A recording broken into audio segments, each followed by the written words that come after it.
When you look at some of the best known brands in the world, you don't need reminding about what they are or what they do. For example, what about this one? Or this one? Then there's this one, and their main rivals, this one. And even though, with one exception, none of these brands actually have the name of the company or the product in them, you can tell by looking exactly what the company is and exactly what they make. For example, you can tell just by looking at this collection which company makes running shoes and which company makes computer software. And in fact, if a brand is really successful, you only have to see its name or logo, even out of context, to be reminded about what the company does or what the product is. I mean, for example, take a look at this photograph here. Now, if you're familiar with the brand, you'll know that even though it's on the side of a racing car, it's got nothing to do with motoring, it's got nothing to do with motor racing at all. But you know exactly what it is, and if you live in a market where they don't sell this, I'll tell you it's an energy drink. But if you do live somewhere where they do sell this product, you'll know immediately exactly what it is just by looking at the brand. And it's the same online as it is offline. So you need to be consistent. So if let's say you're Sam Owen 101 on Facebook, and new video for you on Twitter, and new video to go on YouTube, and Sam Owen's video productions on LinkedIn, and new videos for you on Pinterest, well, nobody is going to know that you're the same person or the same business. Likewise, if your website has one color scheme and your Facebook page has another and your Twitter feed has another and you use a different logo on your letterhead than you do online, well, quite frankly, people are not going to take you seriously. So, how can you be consistent? Well, really, this is something that you must do from the very beginning. So when you're just starting out, you need to decide on a business name. Now, of course, I suppose the obvious way is to just simply use your name, but that can be problematical if you ever decide to sell the business on to somebody else. You're also selling the rights to your name. So generally, if you plan on perhaps selling your business on later on, then using your name isn't a very good idea. What is a very good idea, though, is something that is descriptive of what you do. So if you make a particular product or you sell a particular service, then including that in your business name is a good idea. And likewise, you can also include keywords as part of your business name that will make it easy for search engines to find you, and it will sort of stick in people's minds that you are or your company is or does this particular thing, and it's a keyword that sort of lodges in their brain. Regardless, you should have something that's easy to remember, something that's not too convoluted, something that easily trips off the tongue, something that people can sort of lodge somewhere in their brain, and when they need your product, they need your service, they can simply think, ah, yes, we can have so-and-so. Or, for example, you could have something cryptic. Probably the best example of this that I know is Nike, and Nike was the ancient Greek goddess of victory. So, of course, a bit cryptic there. They were sort of thinking, well, Nike, victory, wear our shoes, cross the finish line first, that sort of thing. Something else that you really do need to do is to make sure that nobody else is using it. If you go to a whole lot of trouble of setting yourself up with a business name and then you find that actually somebody else is using it, you're going to have to start all over again. You also want to make sure that it's not deliberately confused with another more established business. And I'll give you a real life example here. Here in the UK, there is a chain of pharmacies and drugstores called Boots, Boots the Chemist. And they are a regular presence on just about every high street and shopping mall in the country. Now, I know of this guy whose name was Booth, and he started a chemist shop. He was a pharmacist by profession, and he started a chemist shop, and he called it Booths the Chemist. Well, Boots the Chemist weren't very happy about this, and I'm told that they got him to change the name of his shop so that it couldn't be confused with theirs. So you do have to be very careful when choosing your business name that you can't purposely confuse it with another company. Something else you should do is to have the same color scheme. So you want to have the same color scheme on all of your social media sites. You want to have the same color scheme on your website, and also offline. If you run a bricks and mortar business, you want to make sure that your letterhead, that your signage, if you have a van, you want to make sure that it has the same colors as the rest of your business, so that you've got, a completely seamless association in the customer's mind between those colors and you. You also want to have the same logo, and this is very important because, like I was saying earlier in the video, people will associate the logo with you. So you need to make sure that it is the same across all social media sites. And it's a good idea to get it professionally designed. You can find someone to design a logo for you on Fiverr.com. That's Fiverr with 2 R's. And this is a site where people will do all sorts of stuff for $5 or for multiples of $5. And you can see here I've done a search for logo design, and there are quite a number of different people offering this particular service. You should also have the same handle or username on all of your social media. Like I was saying earlier in the video, if you're one name on Facebook and a different one on Twitter and a different one on Pinterest, then people aren't going to know that you're the same person or the same business. So it's a good idea to go through and register an account on all the different types of media, all the different social media platforms, even the ones that you don't plan on using. Primarily because this will stop other people from hijacking your name and trading off your goodwill.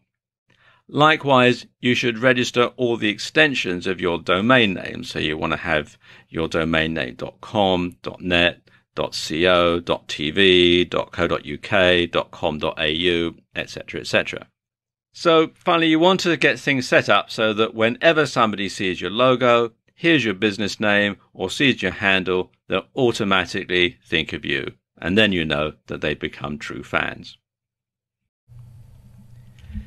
In this video, I want to talk about ways that you can grow your Twitter fan base. Now, Twitter is a fantastic tool for marketing and getting more fans and followers. But most people don't use it correctly. And you must make it easy for your fans to find and follow you. And this means having the same branding as on other sites. Now, for example, let's say you run a site in the fitness niche called Ultimate Fitness Supplies, and you supply home gym equipment, say. Well, you would want to call your business obviously Ultimate Fitness Supplies. You would have your website ultimatefitnesssupplies.com. On Facebook, you'd be facebook.com/Ultimate Fitness Supplies. On Twitter, you'd be at Ultimate Fitness Supplies, and so on. And you keep that up all the way across. Something else that you should do on Twitter, and it's very simple, but surprisingly people don't, is to simply ask people to follow you. And if you place a Twitter button on your website and ask people to follow you, well, that's usually enough. But if you find people still aren't signing up, it could be because of one or two things. First of all, either no one knows that it's there, so you'll need to make your sign up button a bit more prominent, or you're not providing enough incentive for people to want to sign up, and this can be a big problem. So instead of just leaving it to chance, why not say in the occasional blog post something like, to stay up to date with all our latest content and special offers, please follow us on Twitter. Or for exclusive special offers, follow us on Twitter. And then occasionally perhaps you might tweet a coupon code number to your Twitter fans that they can use to get a discount when they come to check out, if you have a shopping cart site, that sort of thing. So it gives people a really good incentive to follow you on Twitter because there's something in it for them, as well as being able to receive all your latest tweets. Now, something like this might just be enough to draw attention to your Twitter feed and get people interested. And this works even better in video, so if you occasionally vlog, be sure to ask people to sign up at the end of each video. And you can perhaps have a graphic that says, follow us on Twitter, and then your Twitter tag, etc. And once you have a decent number of followers, then you can use the option to have this number displayed. And this can be really powerful because people love to follow the herd. And you can create a follow button quite easily on this site, which is publish.twitter.com, and just simply enter your Twitter URL in here and follow the on-screen instructions. But of course, the best way to get people to follow you on Twitter is to simply deliver quality content that people want to read. But unfortunately, so many people get this one totally wrong. So let's look at these particular tweets. And let's say again that you're in the fitness niche. Something like this, do you want to get in shape faster? Try our hashtag chin up, hashtag bar, hashtag fitness, hashtag hypertrophy. Running in a marathon?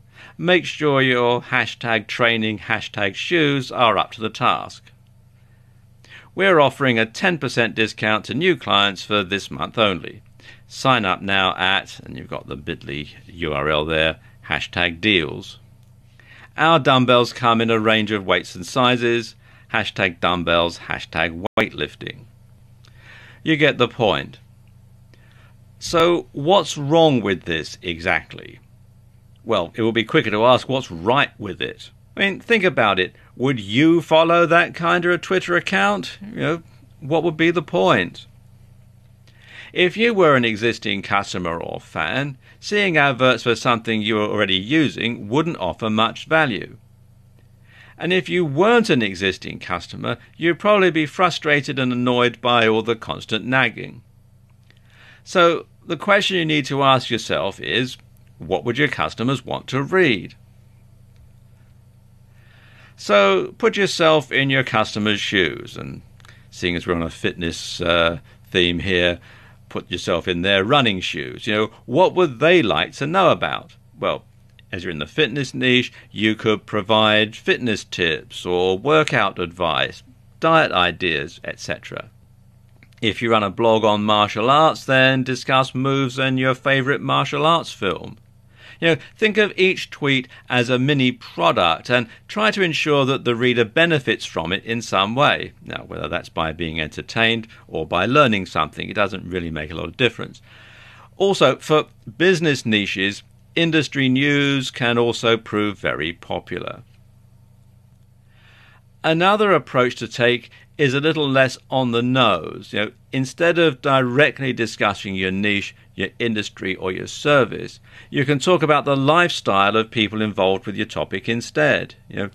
Try and sell the idea that you're all part of a community and tweet about subjects that might inspire or subjects that your audience can relate to. And you don't have to come up with original material every time either. You can retweet tweets from other leading players in your niche. And this helps to build a sense of community, and it tells followers that it's okay to retweet your tweets too. And of course, then you'll spread your word much further and wider than you would do if it was just to your own followers. So there you go, just a few ways that you can grow your Twitter fan base. In this video, I want to give you some tips on building a massive YouTube following. Now, why is it that some YouTube videos get so many views they practically break the counter, yet others get seen so infrequently the page looks like Tombstone before the Outlaws ride in? And how come some YouTube channels have many thousands of subscribers and their video stats hit four figures within a few hours, whereas others might get 1 or 2 subscribers a year and their videos never get viewed 100 times before they get taken down? Well, there are a number of different answers to that question. And while you might not have as many views and subscribers as Gangnam Style, you can certainly build a solid following and get a decent number of views for your videos. The main determining factor for how popular your videos are going to be comes down to your niche, and some niches are more popular than others. In general internet marketing, the biggest niches are fitness, dating, self-help, and making money. But some of the most popular subjects for YouTube videos outside of those big internet marketing niches are gaming, makeup tutorials, grooming and style, travel, technology, fails, cats, DIY, comedy, and lifestyle vlogs. So you need to pick a niche that's going to be popular, but often the most popular niches are the most competitive and oversaturated. So if you do a series of videos on how to do the perfect workout routine, you're going to be up against some fairly big names who already have a massive following, and you'll find it very hard to compete. So what should you do? Well, one thing is to pick a popular niche, but concentrate on a particular aspect of it. And this is known as niching down, or niching down, as some people pronounce it. So let's say you're in the golf niche. Instead of doing just general golf videos, you could do tutorials on how to hit the perfect swing or do the perfect putt. You could show how to hit with each type of iron or wood, or you could have tips to play different holes at different golf courses or different links. And of course, when golf goes wrong, it's always a good topic for humor. Or why not pick an obscure sport like handball? Now, it's not as popular, so it's not as competitive, or at least off the field anyway. But there's also not much out there. So videos on this topic do rack up an awful lot of views fairly quickly. But of course, it doesn't matter how good your content is. If you can't get people to your channel, no one's going to see it, so there's not a lot of point. So how can you get a lot of people to your channel quite easily? Well, a keyword-rich description and title will help YouTube to determine what your video is all about. And so when people type in what they're searching for on YouTube, YouTube will go through, they'll use the keywords, and they'll pull yours out, and it'll come up either in the listing or in the suggested videos at the side.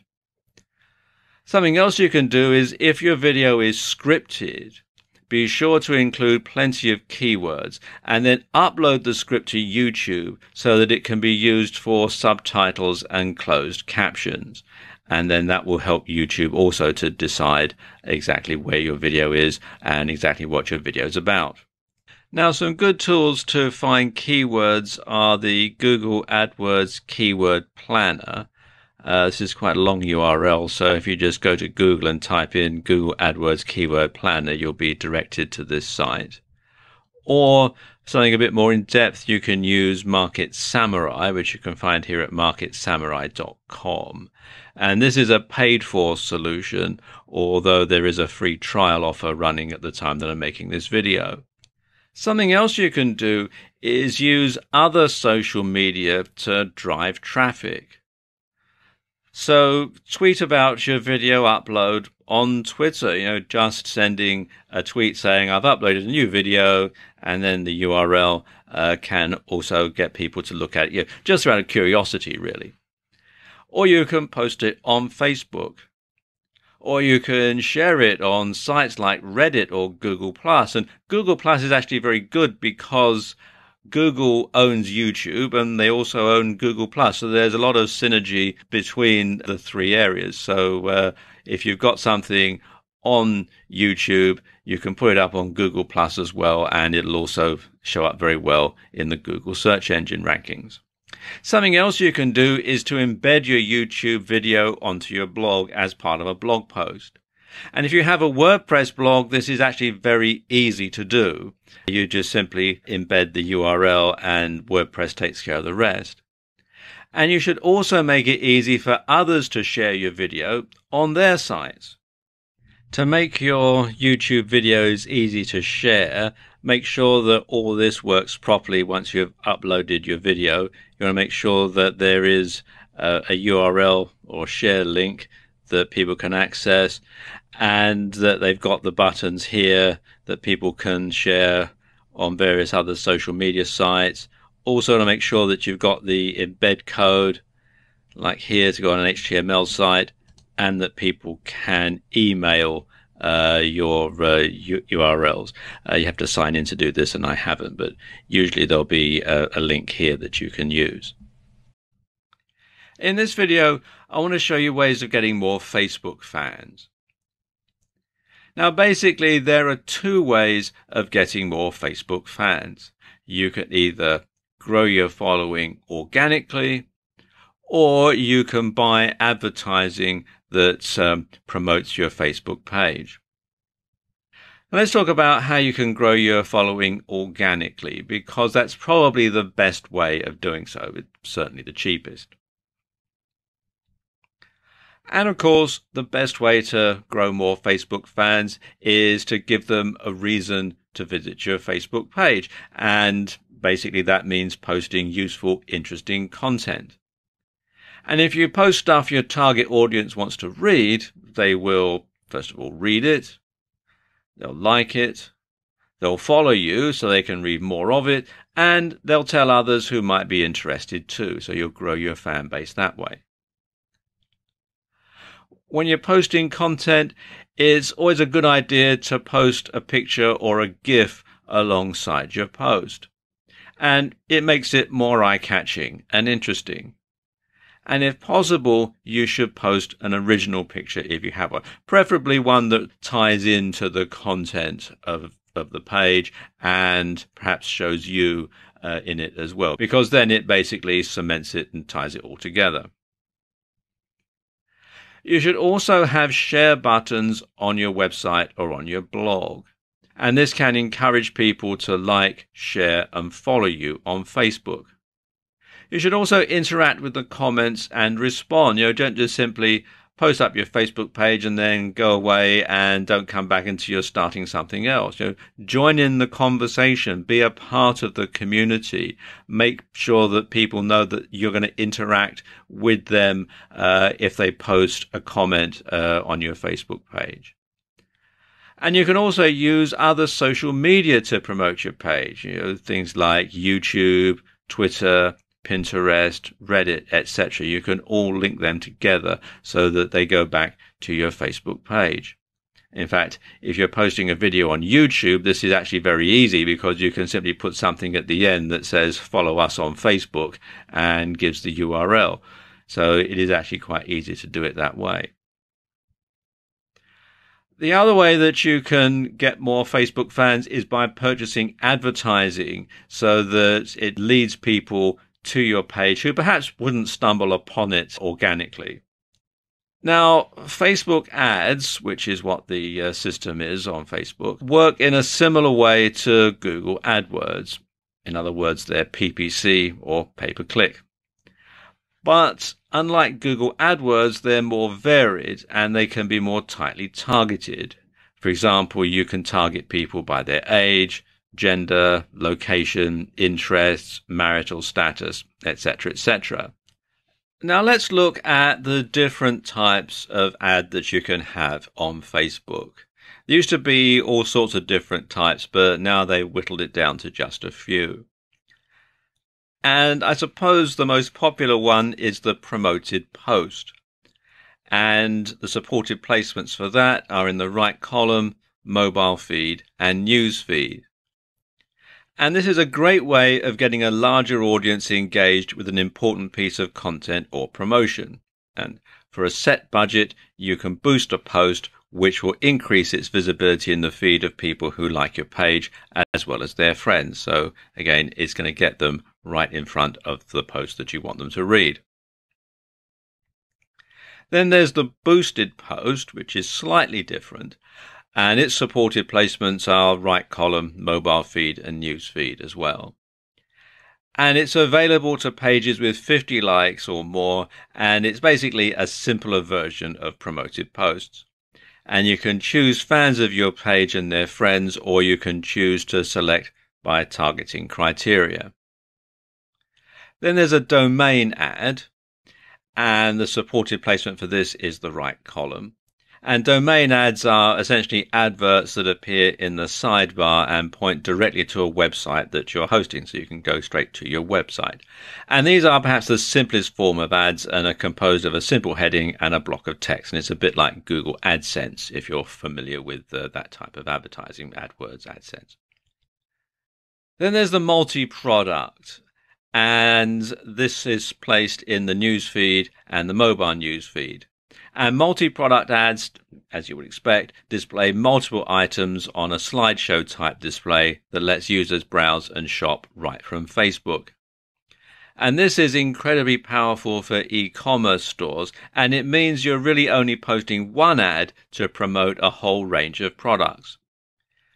Then there's the page like, and this supported placements for this one is the right column, newsfeed and mobile newsfeed. And this is an advert for your Facebook page, essentially. And with these, you're trying to increase your number of likes so that you can generate a bigger audience to market to. Then there are video ads, and the supported placements are the right column, newsfeed and mobile newsfeed. And video ads lets you showcase a video. And these are good for getting likes, and they're powerful for video marketing. Then there are app ads, and the supported placements are the right column and the news feed. And if you have built a branded app for Facebook, then this is how you can promote it and encourage downloads. Then there's an event ad. Now, these are in the right column, newsfeed and mobile newsfeed. And they, as the name would imply, allow you to advertise events. And this can be useful for increasing interest for a company launch event, for instance, or a conference, or if you've got a bricks and mortar store and you're running a special event or a promotion, then you can use this to tell people about it. And finally, there's an offer. And the supported placements are the right column, newsfeed and mobile newsfeed. And an offer advert is useful for companies who want to market a special offer.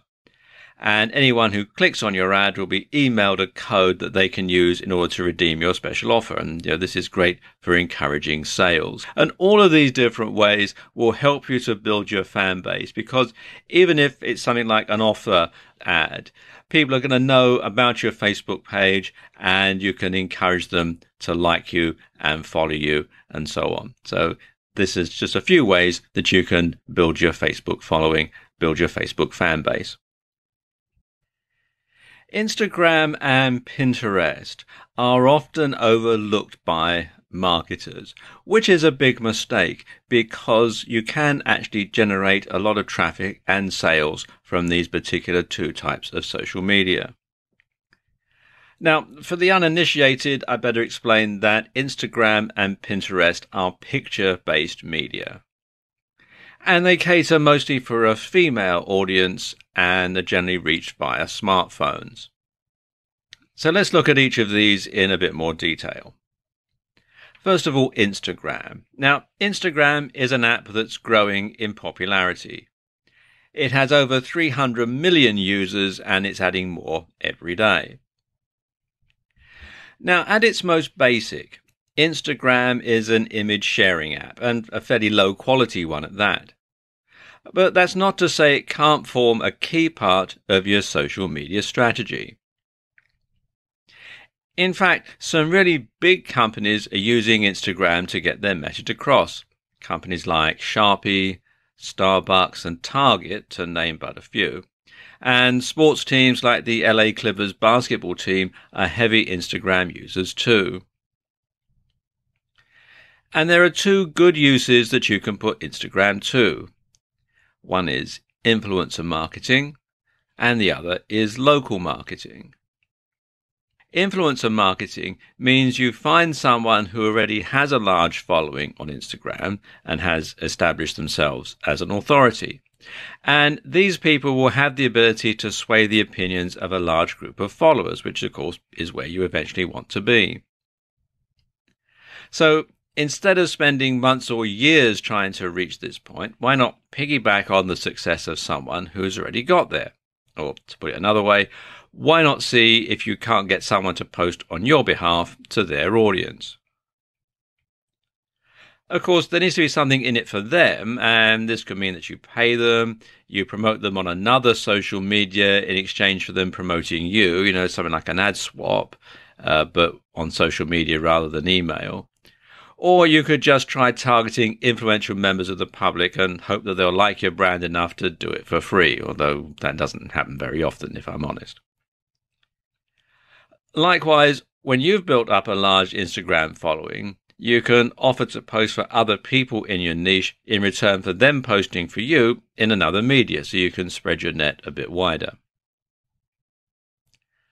Instagram is also great for local audiences.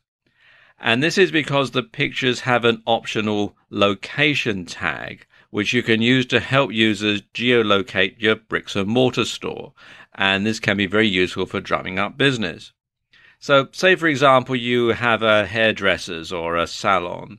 You could ask your clients if you could take a photo of them with their new hairdo and post that on Instagram, and ask them to do the same if they have an Instagram account. So you're going to spread the word out to all their friends and followers. Now, Instagram is a perfect match for Twitter, as the two sites use the same type of hashtag, and it's easy to link an Instagram photo into a tweet. Then let's talk about Pinterest, because Pinterest is slightly different. It's still based around pictures, but they use it in slightly different ways. Essentially, Pinterest works by creating mood boards, and a mood board is essentially a collage made up of images and other materials that you've either created yourself or you've found on the web. For example, one of the most popular types of boards that users will create are wedding boards. And when an engaged couple begin planning their wedding, they'll often start by creating a Pinterest board and then looking for inspiration. They'll look at boards created by other users and search for ideas for wedding dresses, wedding locations, table decorations, wedding cakes, suits, etc. Or they may create separate boards for each of those things.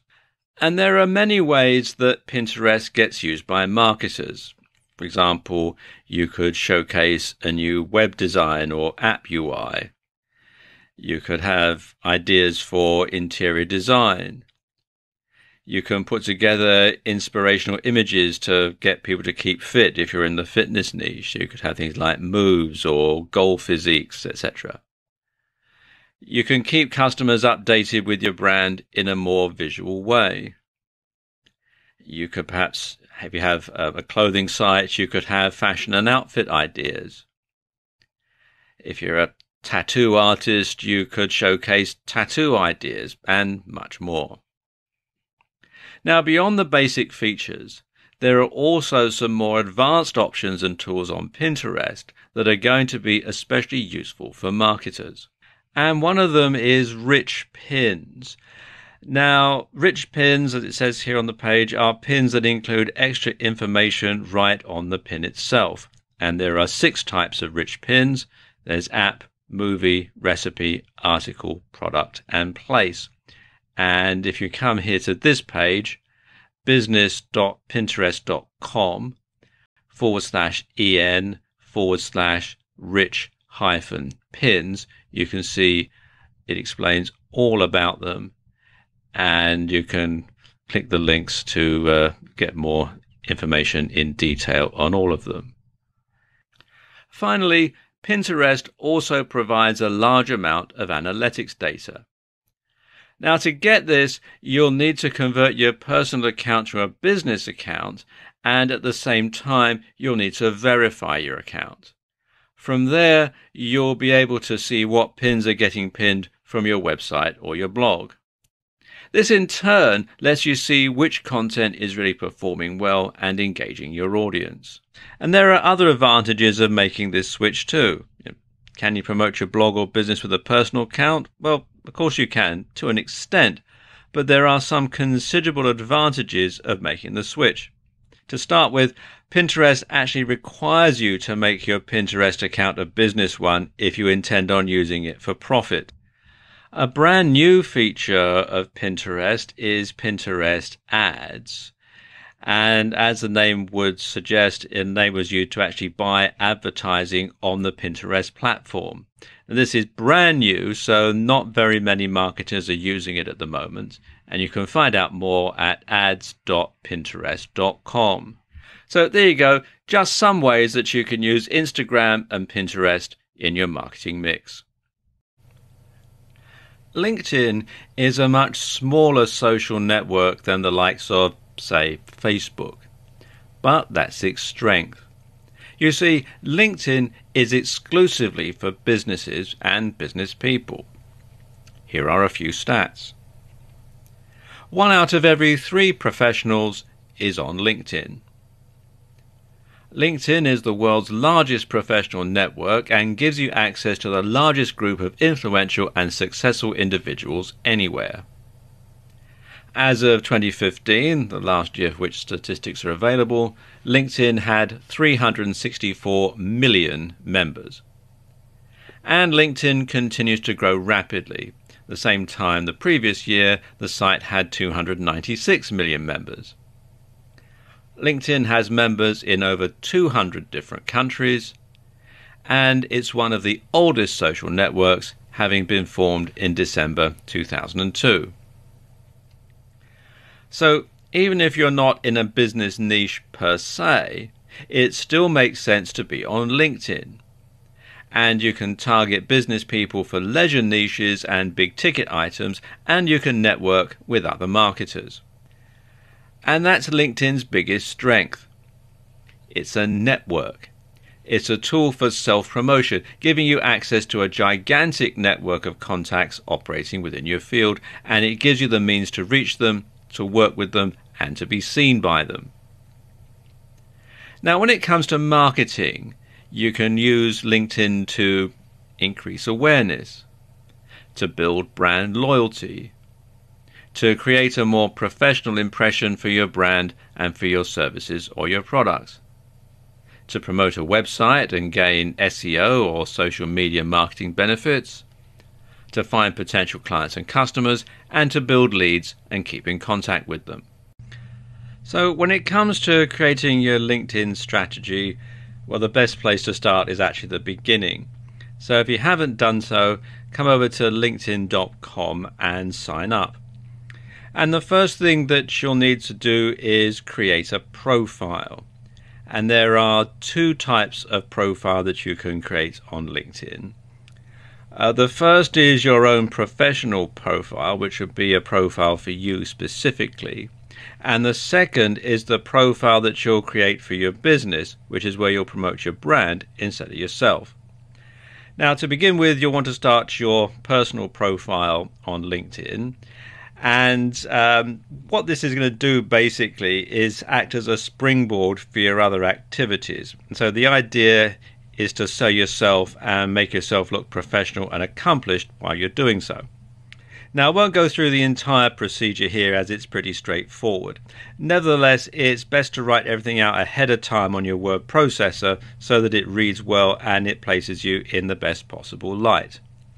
Now, your profile is basically your CV or resume online, so you need to be consistent and make sure that what you say stacks up.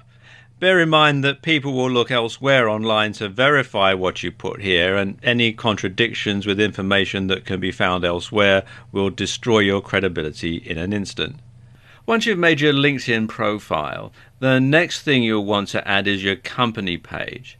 And this is basically like a profile, except you'll be writing about your business rather than about yourself personally. And this means you should write in a manner that sounds a little more detached and professional, and you should focus on the value proposition. How do people stand to gain from using your products or services, as well as things like the mission statement and goals. Now, they do rather hide how you set up a company page. So if you come to linkedin.com/company/ad/show, then you fill in your company name, your email address, you check the box here that says I verify I'm an official representative, and then click continue. Now, your email address at the company must be at the company domain. So if you try and enter a Gmail address in here, for example, you'll get rejected. Now, there are two main ways you can reach an audience on LinkedIn for free: influencer marketing and content marketing. You can also buy paid advertising, but I'm not going to cover that in this video. Now, influencer marketing means you're going to stop trying to reach as wide an audience as possible with your own marketing, and instead you're going to focus on the quality of the audience that you market to. Now, this might mean focusing on one individual and getting them to promote something that you have to say. So, for example, if you were to take conventional marketing on Twitter, I know we're talking about LinkedIn, but let's talk about if you're going to do this on Twitter for a moment. Now, you might spend countless hours trying to build your number of followers and then trying to create new content to help increase your engagement. And over countless hundreds of hours spread over months or even years, you will build enough of a following to become an influencer in your niche and start getting more business every time you tweet. Well, with influencer marketing, you skip this step. Instead, you focus on creating a relationship with someone who already has a huge amount of influence. Now, let's take Bill Gates, for example.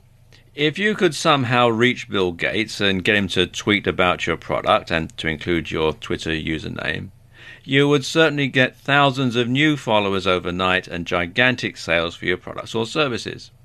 So in other words, you could leapfrog all of the competition by going directly to a key influencer who has the ears and hearts of your audience. And this way, a single retweet, guest post or shout out could be of an order of magnitude more effective than hundreds or even thousands would regularly be. The problem is Bill Gates probably doesn't want to shout out for you on social media, and you probably have no means of reaching him anyway. People like Mr. Gates get spammed by hundreds, if not thousands of people every day, and probably have an army of minions to wade through it all for them. Only the really important messages from people that they know and trust get through. And here's where it's easier to contact people via LinkedIn, because this is where LinkedIn's degrees of separation come in. If you could find someone who knew someone who knew someone who knew Bill Gates, you would be connected by 3 degrees of separation.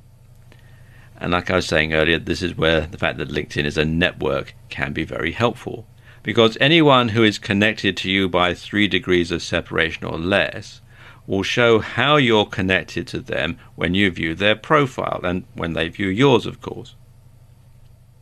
So you'll be able to go onto LinkedIn and see the people you need to go through to get an introduction to Bill Gates. And what's more, if you're connected by someone with 3 degrees or less, you'll be able to send them in-mail. Now, this is a message they'll receive in their LinkedIn inbox, which statistically has a good chance of being opened. And suddenly it becomes all the more possible that you could reach a big influencer in your niche. And then there's content marketing. Now, like influencer marketing, it's an incredibly powerful marketing tool. In fact, content marketing is considered the natural evolution of search engine optimization, and it's now an integral part of almost every business's marketing strategy. And content marketing means putting high-quality articles onto your blog and posting them on LinkedIn to share with your connections. It also means joining groups and participating in the discussions. Now, don't use these as tools for direct selling, because that's going to be a real turn-off. Instead, what you're doing is converting your LinkedIn connections into potential fans and regular visitors to your website or blog. And this might also lead to some people signing up to your mailing list or even becoming direct customers or clients if your site is good at converting. At the same time, if you keep posting great quality content to your LinkedIn network, you'll find that they start to think of you as someone who knows what he or she is talking about with regards to that subject or niche. And this is the other huge benefit of content marketing. It allows you to demonstrate your knowledge and to give your visitors a free taste. And eventually, they should come to consider you as a leading authority in your field. And as such, they might seek out your opinion when looking for products, services, and other ways to spend money. And it's at this point you become an influencer yourself and give yourself a platform through which to launch joint ventures, launch partnerships, or other business ventures. And it's all down to participating on LinkedIn. LinkedIn has its own advertising platform that enables you to directly advertise to other members of LinkedIn. And this is perfect if you're a B2B marketer or you target a business-related niche. Essentially, this is a PPC network, in other words, it's pay-per-click, that works similarly to Facebook or Google AdWords. So you only have to pay when someone actually clicks on your ads, although you can also pay per impression. And you'll generally only pay a few cents for each click, but the more you pay, the more often your ad will appear, just like on Facebook or AdWords. And this is very effective because it means you don't have to pay anything if your ad is ineffectual and doesn't generate any traffic whatsoever. Like Facebook ads and Google AdWords, LinkedIn allows you to carefully target who sees your ads. And this is fantastic for B2B organizations as it lets you specifically market to decision makers within your industry. What's more, LinkedIn ads also work incredibly well for recruiting. Now, there are two main types of advertisements, the two that are most popular, and they are sponsored content and text ads. And that's what I'm going to concentrate on in this video.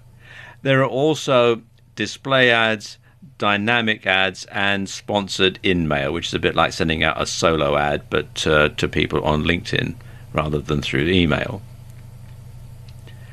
Now, sponsored content does exactly what it says on the tin. You basically pay to get your article or post in front of the sort of people you want to read it. Now, when you're doing this, you should make this article direct and not too wordy because lots of people access LinkedIn on smartphones. And you should include a call to action at the end. Now, don't make it a blatant sales pitch, though, or you'll just put people off reading it. Consider it a free taster for your product or service. Now, text ads are similar to the sort of ads that you see as Google AdSense. And these appear at either the top or in the sidebar of LinkedIn pages. And just like with AdSense / AdWords, they should be short, compelling, and irresistibly clickable. But the best thing about LinkedIn's ads program is it's really super targeted. And the platform lets you drill down and target audiences based on location, gender, age, LinkedIn groups they're members of, skills they've listed, schools they attended, or colleges and universities they graduated from, and much more. And a unique advantage that LinkedIn advertising has over AdWords or Facebook, though, is the ability to target by company name, business category, industry size, job title, and seniority. So if you only want to reach vice presidents of marketing in North American digital technology companies with more than 500 employees, you can. And you can read more about this in some detail at business.linkedin.com/marketing-solutions. Now, the exposure you'll get from LinkedIn ads is not as great as you get from Facebook or AdWords, but for the right business model, it's definitely worth considering. In some ways, the slightly less popular nature of this platform can work in your favor, as there'll be less competition.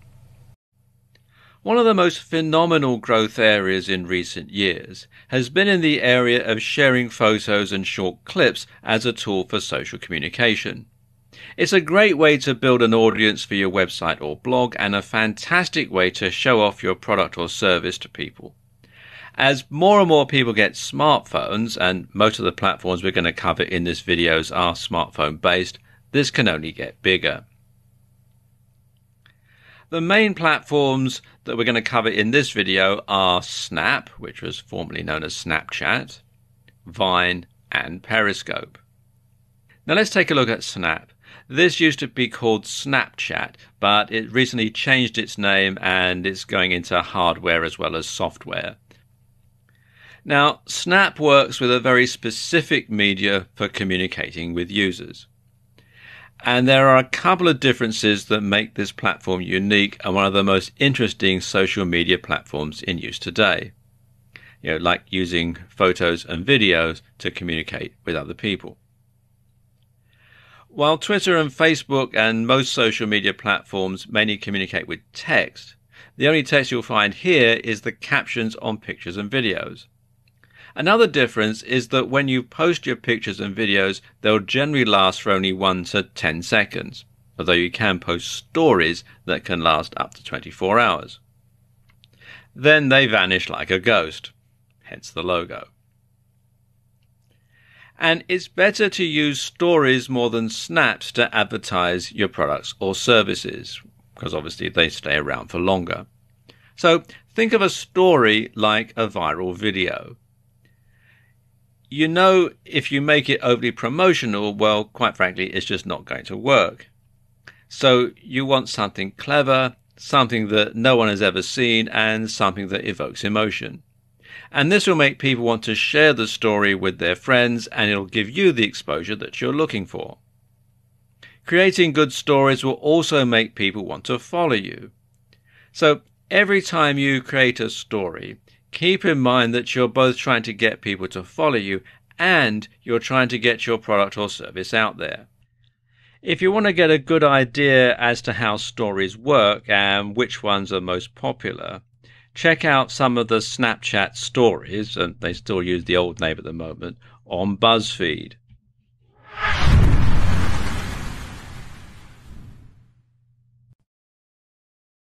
Breaking news. Snap Incorporated is releasing a new piece of hardware, Snap Spectacles. These are glasses with a built-in camera. Simply tapping on the side of the glasses will record 10 seconds of video footage from a first-person perspective. So now you can record video just like you're looking at it. It's almost like having a GoPro strapped to your head. Can you imagine the possibilities this is going to unfold? Now, the company will be releasing the product to the market soon, so best to set up a Google alert to keep informed of the latest developments. Then there's Vine. And Vine is a social network where people can share 6-second looping videos. Twitter thought so much of it, they acquired it for a reported $30 million.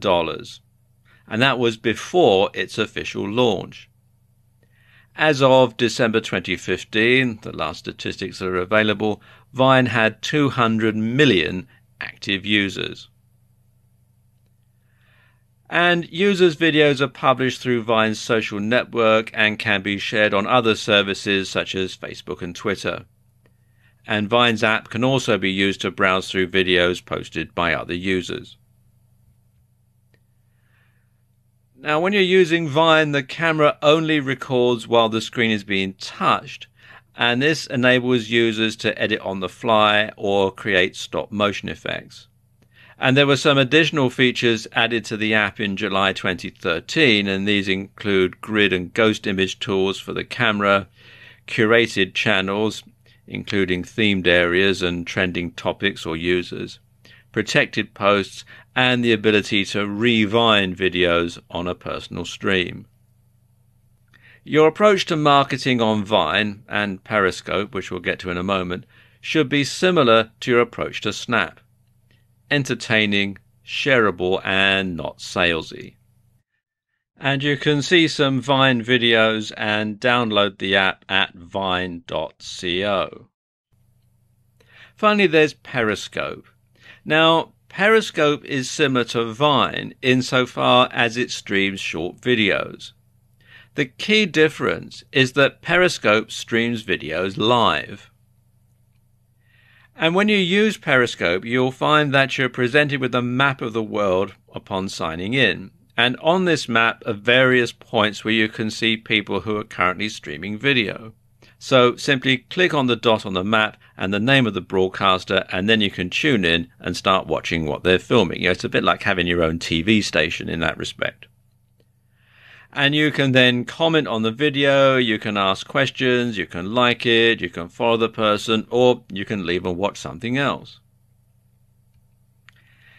And in addition to the same strategies as for Snap and Vine, you can also use Periscope to get traffic to a website or visitors to a bricks and mortar store by running a flash offer. The geolocating feature means users can pinpoint where you are at that very moment. Now, these are just 3 of the new and exciting photo and video apps out there, and new ones are being developed all the time. By honing your strategy on these platforms, you'll be in pole position to start marketing on the newer apps, and as soon as they launch, which will put you one step in front of the competition. In order to get the best results from your social media marketing efforts, you must be everywhere and post to more than one social media platform at a time. And this can be accomplished in several different ways. You can spend some time each day on social media, but give your attention to a different platform every day. So, for example, you could update Facebook every Monday, tweet to Twitter every Tuesday, pin to Pinterest every Wednesday,